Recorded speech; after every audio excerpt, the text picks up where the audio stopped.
Welcome back to our channel. So today in this video we are going to discuss about how to use AI to generate social media content calendar. So without wasting much of our time, let's get straight into the video. So before using AI, you need to be very much clear about your goals, target audience, platform, and posting frequency.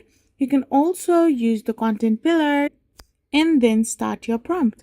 So here I'm using ChatGPT. So once you open your ChatGPT, you can simply be very clear about all these things and simply write a prompt. So I'm writing it, make me a content calendar. So as I've written the prompt, I'm sending the forward button, and after this, here the ChatGPT AI will be coming up with different kind of content calendar for me. So this is a 30 days content calendar. For week 1, it has given me all these ideas, week 2, week 3, and simultaneously week 4 and 5 as well.